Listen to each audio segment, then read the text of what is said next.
오늘도 일찍긴 하나? 오늘 일찍부터 시작해야지. 2월 안에는 오늘 도와줘.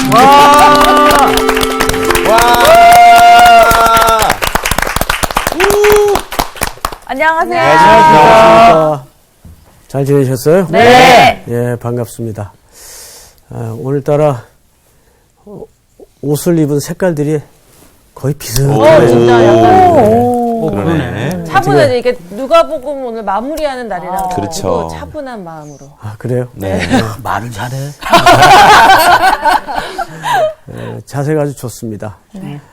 우리 지난주 63강으로 마가복음 일단 세부적인 공부는 마쳐졌죠? 네.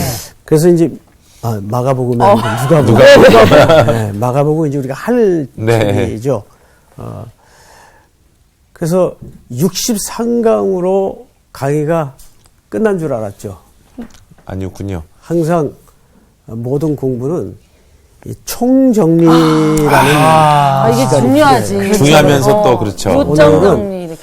시간이 가능하지는 않겠지만 우리가 누가복음을 63강에 걸쳐서 쭉 공부해 온 가운데 가능하면 중요한 포인트만 여러분들과 좀 나누어서 한번 기억을 떠올리는 시간을 가짐으로써 기억이 떠올라야 돼. 누가복음은 64강으로 맞춰지거든요. 와. 오늘 수업 누가복음 64강 누가복음 총정리. 자, 그리고 우리가 한 사람씩 이런 좀 질문을 했으면 좋겠어요.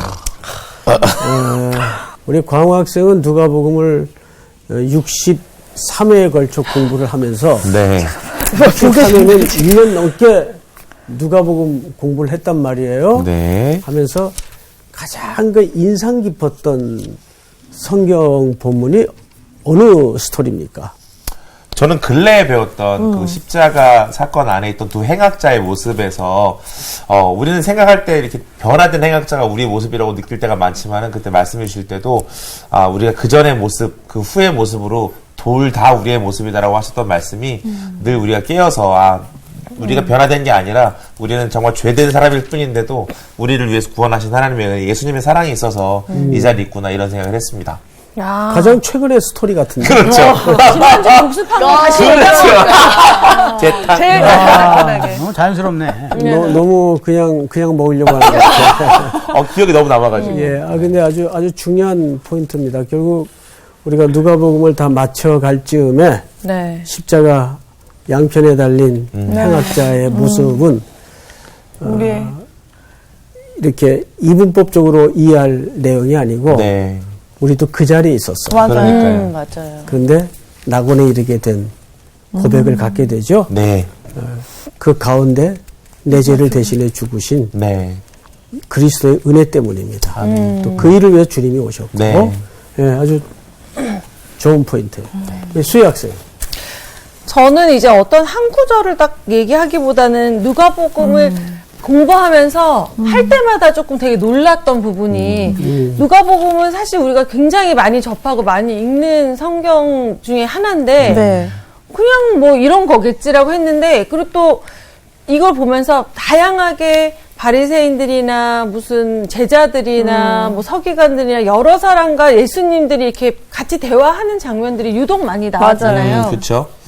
근데 그 상황들을 보면 너무 다른 얘기를 하고 있는 거예요. 그리고 맞아. 왜 여기서 예수님이 이런 얘기를 하시지? 무슨 얘기를 해줘도 얘네들은 왜 못 알아듣지? 이런 거 있잖아요.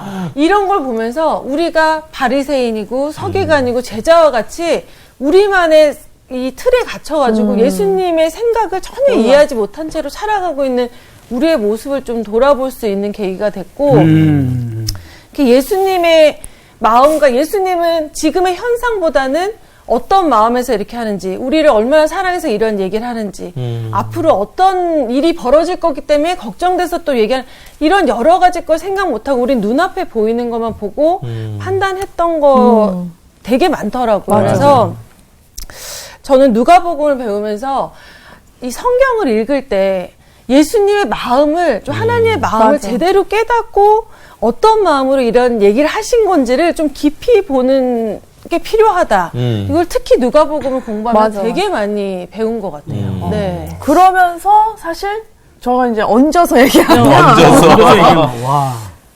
이거를 사실 보면서도 맞아. 왜 제자들은 깨닫지 그랬지, 못했을까? 예수님은 이런 생각을 하셨구나를 어떻게 보면 그걸 또 제대로 알지도 못했었는데 맞아. 사실 성수학당에서 우리 송태근 선생님을 통해서 이거네. 이런 거였어. 아이쿠나. 정말 우리가- 깨달음이 막 팍팍팍팍 그렇지. 오면서 깨달음이 아니라 우리가 이제 맞아, 이거를 맞아. 우리가 어떻게 알아? 그러니까. 그렇지, 그렇지. 제자들의 모습은 성사학당이 우리 아니면. 모습이었구나라는 거 알면서 저는 마지막으로 예수님께서 항상 습관적으로 기도를 하신다는 거에 와 맞아. 나는 심지어 아무것도 못하고 오히려 내가 습관적으로 하면서 기도를 항상 생활화하면서 매 시간 매달려야 되는데 나는 그러지 못했는데 정말 그 습관적으로 기도를 하신다는 거에 되게 느낌을 많이 받았어요. 우리 두 여학생의 그 피드백이 유난히 좀 이렇게 와닿는 부분이 있어요. 넌 아니야. 그렇죠. 유난히. 이 수혜 학생은 이제 1년 넘게 누가복음 강해를 쭉 들으면서 이렇게 마치 이런 느낌이에요. 이렇게 키가 자라는 느낌이. 더 크면 안 돼. 안 그래도 키가 큰데 그 피드백이 굉장히 진실이 네, 네. 느껴져서 참 고맙고 우리 향기 학생 지금 그 이야기는 제가 아주 새로운 감동이 오는 이유가 예수님도 습관을 쫓아 기도하셨을 때는 그 습관이 그냥 우리네들처럼 의지적으로 반복해서 마치 훈련하듯 이런 차원의 습관이 아닐 거란 말이에요. 네. 네. 어떻게 하면 그런 습관이 될까요? 좋으면. 그렇죠. 좋아. 내가 좋으면 맞아. 저절로 습관이 돼요. 그럼요. 네. 그렇지. 그러니까 어떤 분은 토요일 아침만 목마르게 기다리잖아요. 그래서 그분은 토요일 아침만 되면 골프채 메고 맞아요. 나가는 거예요. 좋아하니까. 좋으니까. 맞아. 억지로 하는 건 오래 가지 못. 맞아. 그 예수님도 하나님의 아들이시지만 늘 아버지에 대한 그런 허기와 목마름이 얼마나 가득했는가. 그게 얼마나 가득해서 뭐가 됐다? 습관. 습관이 됐다. 예수님도 그러는데 우린 뭐냐. 아주 제가 새로운 감동을. 우리 상훈 학생. 그래서 그런지 알아요. 저도 습관적으로 이 운전을 먹잖아. 하게 되면 먹잖아. 자꾸 CBS로 와요. 아유, 성경 공부를 하고 싶어. 진짜 월요일이든 저 화요일 형은 수요일이든 계속 배워야 와요. 돼, 배워야 돼. 저도 모르게 자꾸 즐거우니까. 그렇지 CBS 쪽으로 자꾸 사장님 보고 계시죠? 그만큼 성수학당이 나에게 끼친 영향이 어마어마하게 야. 크다라는 거예요. 네. 장수한 이유가 있었어. 그래서 장수한 이유가. 저는 사실은 이 누가복음 딱 읽을 때 제일 감명 깊었던 게 사실 예수님께서 뭐 제자들한테 말씀하시든 아니면 바리새인들한테 얘기를 하시든 다 저한테 얘기하시는 느낌이었어요. 근데 맞아. 특히 그 지난번에 그 베드로 사건을 갖다가 제가 공부를 하면서 베드로. 다른 데는 제가 찾아보니까 진짜 없더라고요. 누가복음에만 있는데 누가복음에만 그 베드로가 3번 부인하고 닭이 울었을 때 예수님과 눈이 십자가 마주쳤다. 상에 눈이 마주쳤다는 얘기가 십자가 사건 아니고. 나오더라고요. 끌려갈 때. 내리시러 가시는 길에 끌려가실 때. 그러니까 눈이 마주쳤다는 얘기예요. 근데 그 마주쳤다는 그런 장면이 다른 데는 안 나오고 누가만 나오더라고요. 근데 저는 그게 너무 새로웠어요. 집에서 과연 어떤 마음이었을까? 네? 과연 그 어떤 마음에서 그렇게 통곡을 했을까라고 생각을 들어서 이런 마음이었을 것이다라고 생각해서 제가 곡을 썼습니다. 제가 농담이 아니고 곡을 썼어요. 진짜요? 예, 제가 농담이 준비한다 아니라고 하더니. 증명하기 위해서 꽃까지 갖고 왔어요. 꽃까지. 예. 제가 선물로 드리겠습니다. 선물로. 선물 준비를 하셨네. 나눠주시죠. 예. 자, 빨리 놀라세요. 예. 이야. 놀라세요는 뭐야. 정말 대단하지 않습니까? 베드로의 노래라고 나오지 않습니까? 이야. 여기, 그러니까 이 지금 노래가 네. 그 공부할 때 깨달은 그렇죠. 은혜를 여기다 담아내. 그날 집에 가서 정말 한 며칠 동안 도대체 어떤 생각이었을까? 감동이다. 어떤 마음이 들었을까? 저기 좀 더 드리세요. 기다리고 있는데. 네, 그거 저쪽에 좀 드릴까요? 네네. 대단하십니다. 내가 지금 굉장히 그 소름 끼칠 정도로 놀란 게 네. 여러분 그 신명기라는 책이 34장까지 돼 있어요. 34장에서 모세가 죽죠. 네. 근데 이 결론이 31장서부터 34장까지가 신명기의 결론이란 말이에요. 모세 마지막. 근데 모세가 32장에서 또 31장에서 두 장에 걸쳐 뭘 강조하냐면 노래를 그쵸, 노래를. 가르치라. 맞아요. 근데 이 노래가 보통 히브리 말로 노래할 때는 바라크라든지 할랄이라든지 이런 표현을 쓰는데 여기에 노래는 쉬르라는 단어를 써요. 쉬르. 이 말은 기억하여 기록하고 가르치라. 여러분 모세가 신명기서를 쭉 가르친 다음에 자기 임종 직전에 후손들에게 뭘 강조하냐면 노래를 가르치라는 말을 해요. 몇 구절에 걸쳐서 반복을 해요.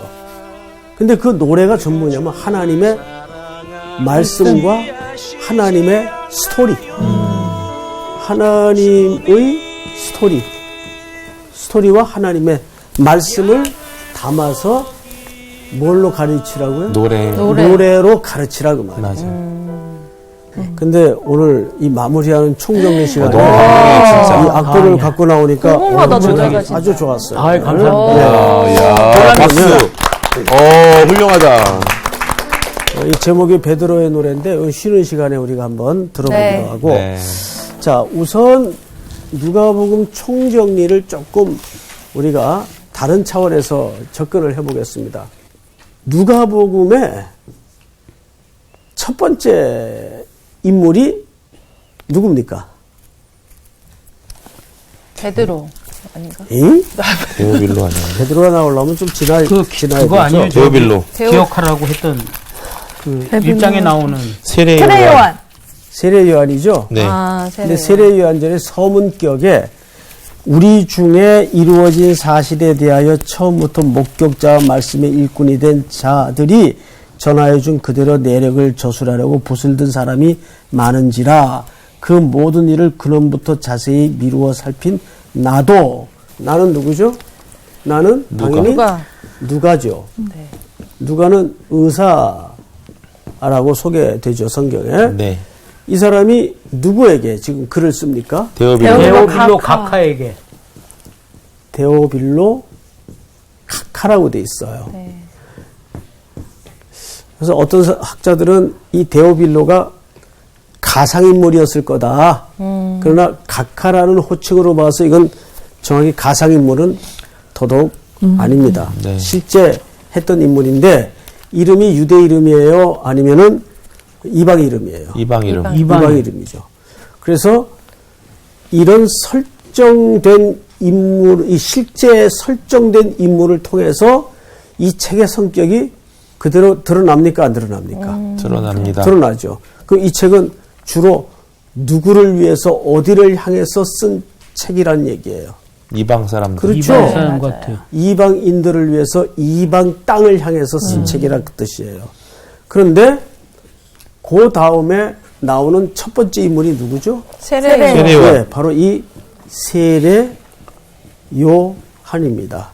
여러분 이 데오빌로 각하여 그랬는데 누가가 두 권의 책을 썼어요. 누가복음과 함께 사도행전을 쓰죠. 근데 사도행전 첫머리를 한번 비교해 보십시다.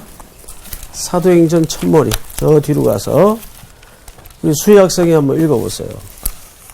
데오빌로여 내가 먼저 쓴 글에는 무릇 예수께서 행하시며 가르치시기를 시작하신부터 네, 거기까지만요. 자, 본문을 잘 보세요. 누가복음 1장 1절과 사도행전 1장 1절이 같은 인물이 썼어요. 네. 누가가 썼죠? 누가. 네. 자, 그런데 미묘한 차이 하나가 눈에 들어옵니다. 어떤 차이예요? 직함이 달라졌습니다. 각하를라고 안 붙였어요. 이거는 공부 시간에 여러분들이 배웠기 때문에 금방 기억을 잘 했습니다. 이 직함을 누가복음에서는 붙였고 그 다음에 사도행전 1장 1절에 보니까 그냥 이름 내가 먼저 쓴 글에는 이 표현으로 봐서 어느 정도의 시간이 흘렀던. 네. 흘렀고 네. 데오빌로도 복음으로 잘 성장해 왔던 걸로 사료가 됩니다. 네. 이 두 권의 책을 함께 공유한 걸로 보아서 네. 근데 사도행전에서는 직함이 떨어져 나가요. 네.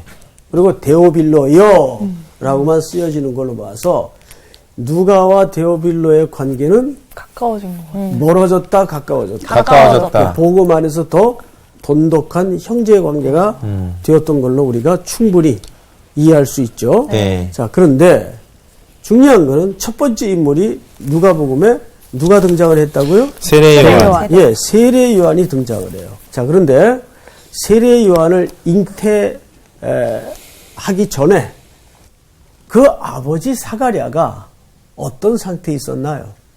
이 말을 못하는 상태. 그렇죠. 말을 못했어요. 성경을 좀 볼까요? 자, 유대왕 헤롯 때에 아비야 반열에 제사장 한 사람이 있었으니 이름은 사가랴요 그의 아내는 아론의 자손이니 이름은 엘리사벳이라. 자, 그런데 이 사가랴가 한동안 말을 못합니다. 그래서 오랜 침묵에 들어가요. 네. 이 그림이 갖는 메시지는 굉장히 커요. 여러분, 구약과 신약 사이에 이 시기를 보통 400년 정도로 봐요. 그죠? 네. 이 시대를 뭐라고 불렀습니까? 침묵의 중간기 네. 또는 다크 에이지. 그러니까 어둠의 시대. 어둠의 시대. 그 어둡고 칠흑 같은 역사의 암흑기를 제사장의 갑작스러운 말 못하는 특이한 현상을 통해서 설명하고 싶었던 거예요. 근데 그 가운데 누가 태어난다고요? 예, 세례 요한. 세례 요한이 태어나는 거예요. 여러분, 세례 요한이 태어나서 첫 번째 메시지가 뭐였죠? 회개하라. 두 번째는 천국이 가까이. 천국이. 가까이. 세 번째는 가까이. 왔느니라. 가까이 왔느니라. 끊어서 세 개의 메시지를 선포합니다. 네. 이게 세례 요한이 유대 광야에서 나와서 전했던 첫 번째 메시지예요. 마태복음에 보면. 근데 여러분, 이게 누구의 메시지와 일치한지 아세요? 예수님이 공생애를 시작할 때 네. 똑같은 메시지를 하십니다. 회개하라, 천국이 가까워졌다. 자, 그러면 여기에서 이 회개하라, 천국이 가까웠느니라 라는 말은 단순한 말이 아니에요. 우리 광학생은 회개의 정의를 어떻게 이해하고 있어요? 하나님 앞에 돌아서는 것, 돌아가는 것. 돌아가는 거. 예. 물론 맞아요. 또 그거는요? 우리 상훈 학생은 하나님과의 관계 회복. 관계 회복. 예. 조금 우리가 성경적으로 표현을 하자면 두 분 다 맞는데 성경적으로 표현을 하자면 이런 겁니다. 회개라는 것은 하나님의 언약 안으로 회복되는 상태를 얘기하는 거예요. 하나님의 언약 안으로 회복되는 상태. 사실은 그 얘기를 하는 거예요. 단순히 도덕적인 삶으로 윤리적인 삶으로 돌아오라는 이런 단순한 얘기가 아니고 하나님의 언약 밖으로 튕겨져 나갔던 자기 백성들이 네. 하나님의 언약 안으로 돌아오는 걸 얘기하는 거예요. 네, 네. 네. 그러면 천국이 이렇게 돼 있어요. 천국. 여러분, 천국이 우리가 보통 천국 하면 어떤 이미지를 갖고 있죠? 죽은 다음에 저 멀리 어느 곳에 네. 머무르는 것. 그 정도로 천국을 이해하죠. 네. 그런데 우리 주기도문만 봐도 천국은 하늘에 계신 우리 아버지의 이름이 거룩히 여김을 받으시오며 나라의 임하옵시며 뜻이 하늘에서 이루어진 것 같이 땅에서도 이 땅에서도 이루어지이다. 이루어지이다. 그러니까 하나님의 나라를 이 땅의 시련으로도 설명을 했나요, 안 했나요? 했어요. 했단 말이에요. 그리고 예수님께서도 여기 있다 저기 있다 하지 말고 천국은 너희 안에 있느니라. 그러니까 in your heart이 아니고 너희 가운데 있느니라. 예수님 그렇죠. 지금 바리새인들이 이렇게 둘러서서 예수님이 가운데 있고 대화가 이루어지는 거예요.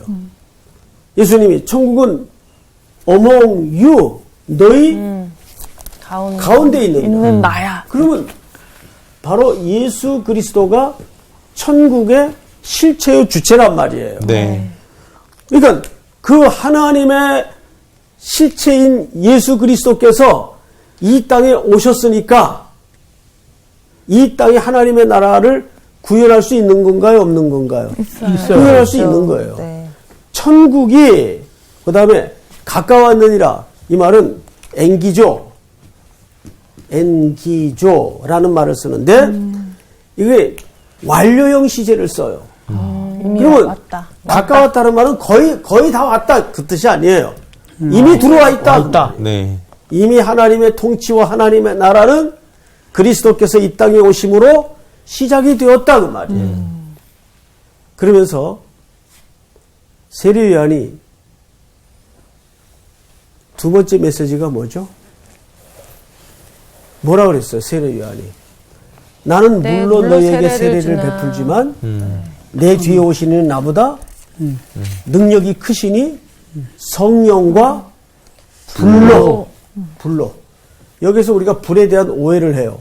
성령과 불이 커플을 이루어 등장을 하니까 불로 충만하게 하소서 그런 권능의 차원의 불로 이해를 하는데 네. 거기서 말하는 불은 심판을 얘기합니다. 자, 성령이 우리 안에 내주하시면 첫 번째 주시는 기능이 뭐죠? 역할이 깨닫게 하시는. 깨닫게 하시고 구원을 주시는 거. 근데 그 초대를 거역할 때는 뭐밖에 남는 게 없어요. 불. 심판밖에 남는 게 없다. 쭉정이 네. 네. 타작마당 전부 종말론적인 심판의 이미지죠. 네. 요한이 그 얘기를 했던 거예요. 자, 그러면서 요한이 자 무슨 얘기를 하냐면 우리 마태복음 3장을 한번 열어보세요. 앞으로 넘겨서 마태복음 3장 11절 우리 광학생이 한번 읽어보십시다. 네. 나는 너희로 회개하게 하기 위하여 물로 세례를 베풀거니와 내 뒤에 오시는 이는 나보다 능력이 많으시니 나는 그의 신을 들기도 감당하지 못하겠노라. 그는 성령과 불로 너희에게 세례를 베푸실 것이요 손에 키를 들고 자기의 타작마당을 정하게 하사 알곡은 모아 곳간에 들이고 죽정이는 꺼지지 않는 불에 태우시리라. 자, 여기서 불은 어떤 권능의 이미지입니까? 심판의 이미지입니까? 심판. 그렇죠. 종말론적인 심판의 이미지를 얘기하는 거예요. 네. 자, 그런데 내 뒤에 오시는 예수님이 성령과 그 불로 뭐 하시겠다는 거예요? 세례를 준. 심판하시겠다는 심판, 네. 거예요. 네? 그래서 우리는 예수님이 우리를 심판하러 오시는 줄 알아요. 근데 그 다음에 무슨 일이 벌어지냐면 마태복음 3장을 잘 보시면 13절 이때 예수께서 갈릴리로부터 요단강에 이르러 요한에게 세례를 받으려 하시니 요한이 말려 이르되 내가 당신에게 세례를 받아야 할 터인데 당신이 내게로 오시나이까 예수께서 대답하여 이르시되 이제 허락하라 우리가 이와 같이 하여 모든 의를 이루는 것이 합당하니라 하시니 이에 요한이 허락하는지라. 자, 여러분 이게 무슨 얘기냐 하면 예수님이 요단강가로 누구에게 세례를 받으러 나오셨죠? 세례 요한. 왜 세례 요한에게 세례를 받으려고 하셨을까요? 겸손하셔서 그런 의미가 아니에요. 그러니까 세례 요한은 또 아니 되옵니다 이랬죠? 네. 왜 그랬을까요? 겸손해서 그 뜻이 아니에요. 여기 겸손하고 아무 관계가 없어요. 우리는 겸양지덕 때문에 세례 요한도 말렸고 예수님도 받으려고 했고 이렇게 오해를 합니다. 그러니까 이것은 굉장히 구속사적인 메시지가 이 안에 녹아져 있어요. 세례 요한은 아직 예수님에 대해서 정확한 이해를 갖지 못하고 있었어요. 예를 들면 예수님이 이 땅에 오신 목적에 대해서 이 이후에도 오해를 했습니까? 안 했습니까? 했어요. 오해를 했죠. 네.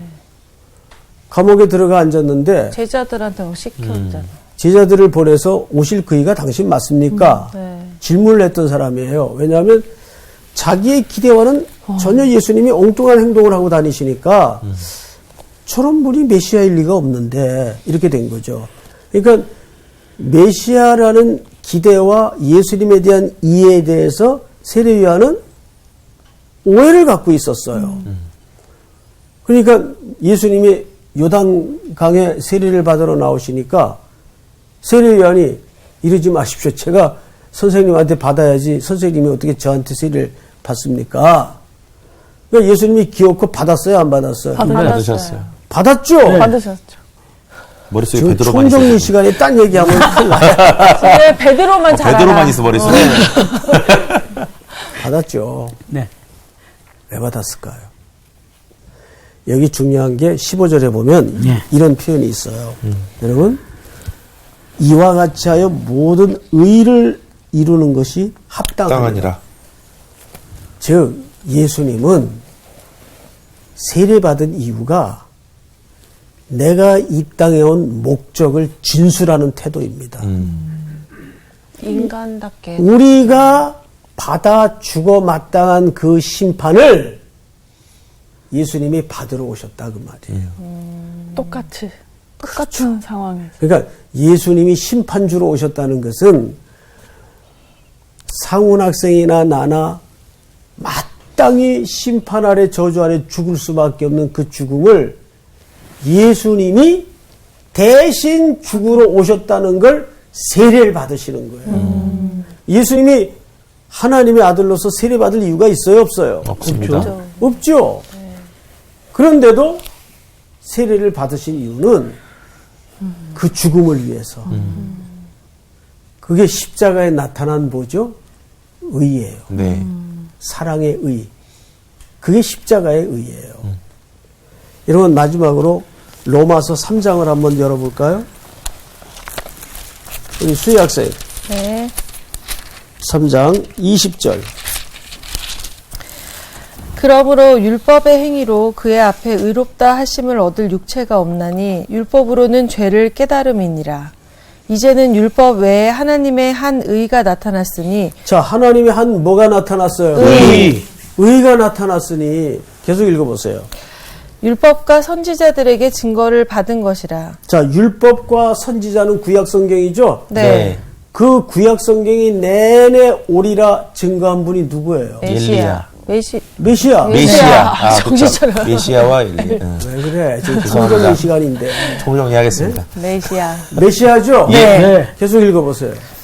곧 예수 그리스도를 믿음으로 말미암아 모든 믿는 자에게 미치는 하나님의 의인이 차별이 없느니라. 모든 사람이 죄를 범하였음에 하나님의 영광에 이르지 못하더니 그리스도 예수 안에 있는 속량으로 말미암아 하나님의 은혜로 값없이 의롭다 하심을 얻은 자 되었느니라. 이 예수를 하나님이 그의 피로써 믿음으로 말미암는 화목제물로 세우셨으니. 자, 여기 정확하게 무슨 제물? 화목제물. 십자가에 나를 대신에 제물로 매다셨다 그 말이에요. 네. 계속 읽어보세요. 이는 하나님께서 길이 참으시는 중에 전에 지은 죄를 간과함으로 자기의 의로우심을 나타내려 하심이니 곧 이때 자기의 의로우심을 나타내사 자기도 의로우시며 또한 예수 믿는 자를 의롭다 하려 하심이라. 예수 믿는 자를 어떻게 하려고? 의롭다 하려. 이렇게. 그러니까 예수님이 십자가에 죽으신 사건이 의를 이루신 사건인데 그로 인해서 그로 인해 우리도 의롭다. 의롭다 인정함을 주시는 거예요. 네, 여김을. 여기서.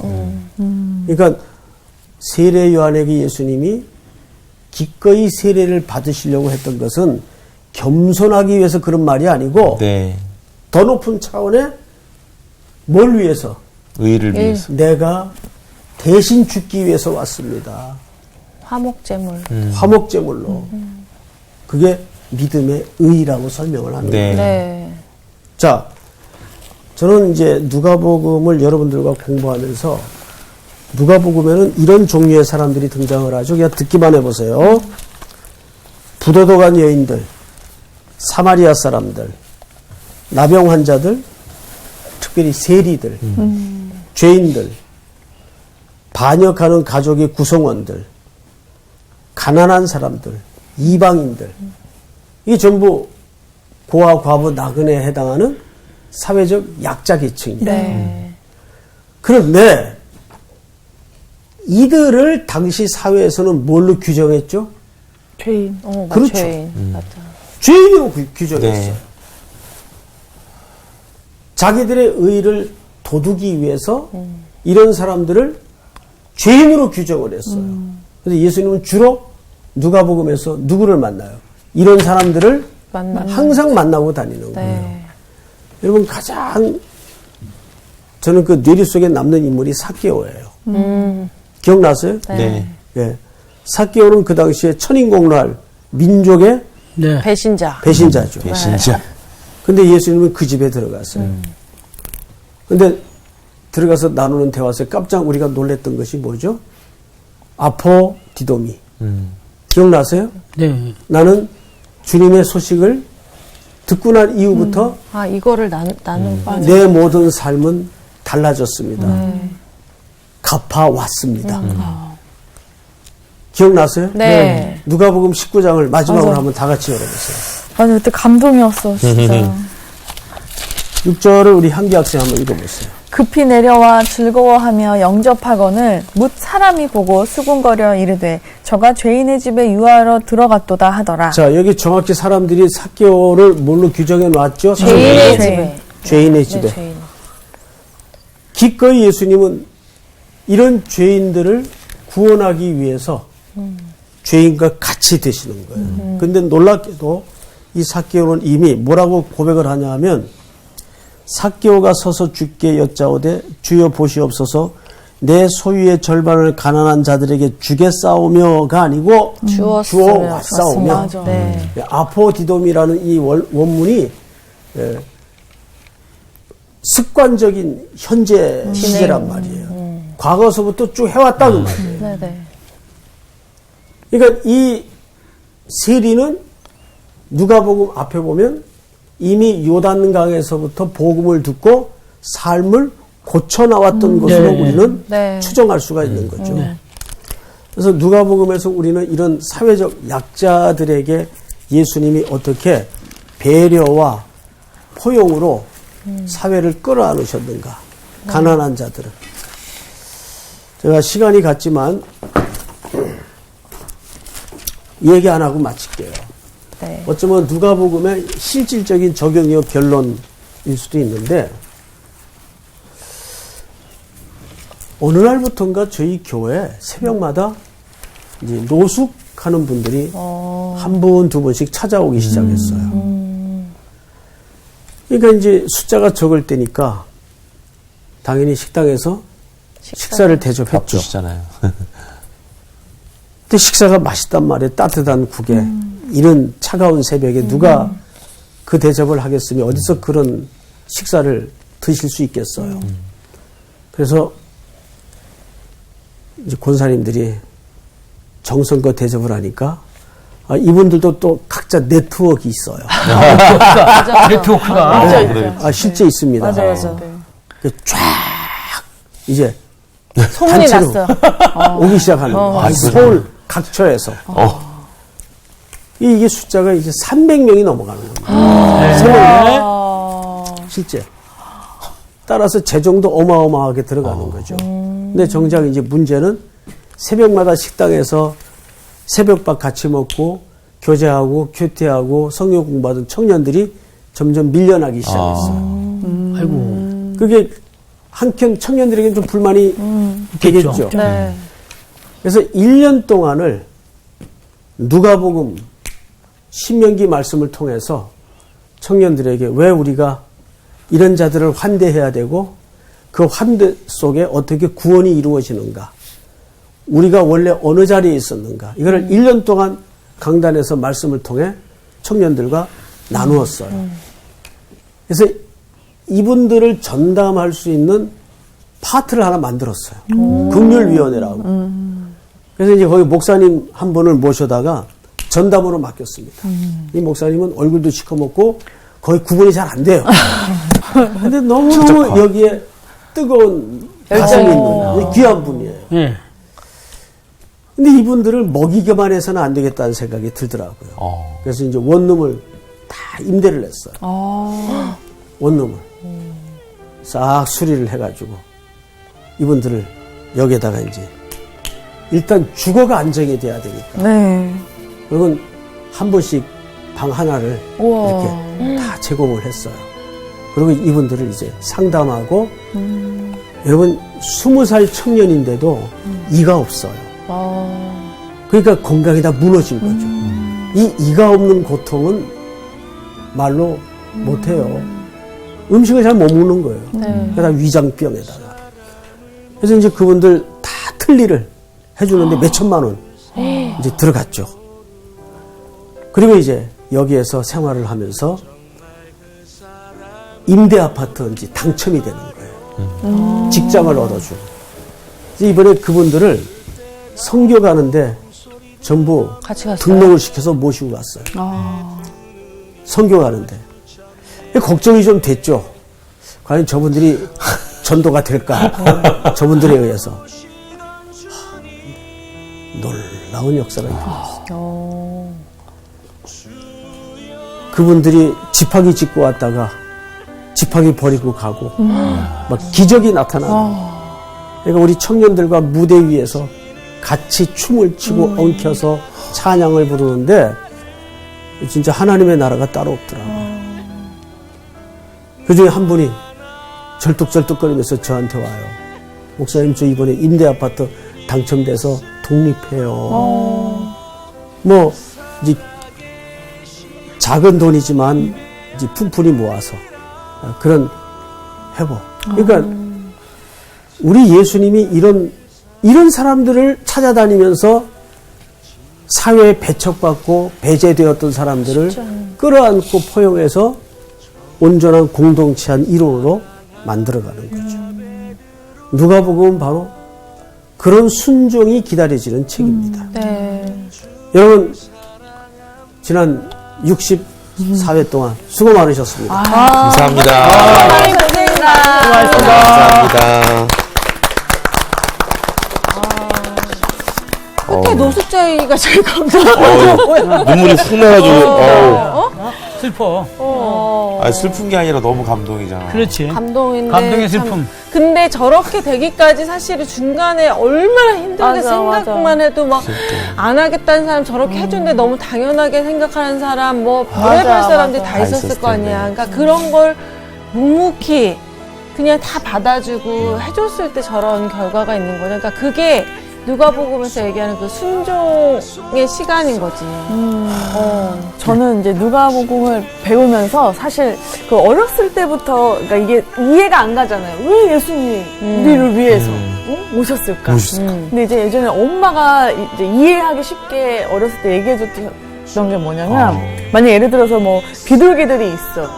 근데 쟤네가 지금 뭘 못하고 있어. 그러면 우리가 생각할 때 쟤네랑 똑같은 상황에 가서 맞아. 얘기해주고 싶다. 예를 들어서 그런 생각을 하듯이, 그러니까 우리를 위해서 예수님이 우리의 몸을 그대로 모든 상황. 그렇지. 그렇지. 비둘기는 또 인간의 그 생각까지는 못하니까. 전혀 모르고 그런 게 계속 생각이 났는데 어쨌든 진짜 누가복음을 보면서 정말 예수님이 저희를 깨닫게 해주시는 맞아요. 그런 말씀들, 하나님의 뜻이 무엇인지 이거를 진짜 그러니까. 어떻게 보면 좀 깨닫는 장이었던 것 같아요. 맞아요. 그러니까 우리가 그리스도인 되는 분명한 이유가 있는 것 같아요. 우리가 무지하게 하나님의 사랑을 모르는 게 끝이 아니라 하나님의 사랑을 알면 전해야 되는 데까지 가야 되는 게 네. 우리의 모습이 맞아요. 아닌가 하는 생각을 하게 됩니다. 아니, 이렇게 누가복음을 1년 넘게 하면 잘 마치고 나니까 다음 이제 수업 마가복음 너무 기대. 너무 기대가 됩니다. 진짜. 우리 마가복음도 항상 우리가 통독하면은 마태 마가까지 되잖아. 많이 읽었는데 그치. 또 수업을 들으면 또 새롭게 또 깨닫는 다른. 부분이 진짜 너무 많아져서 기대가 기대가 돼요. 마가의 관점으로. 네네. 기대하면서 또 다음 주에 만나도록 합시다. 그럽시다. 갑시다.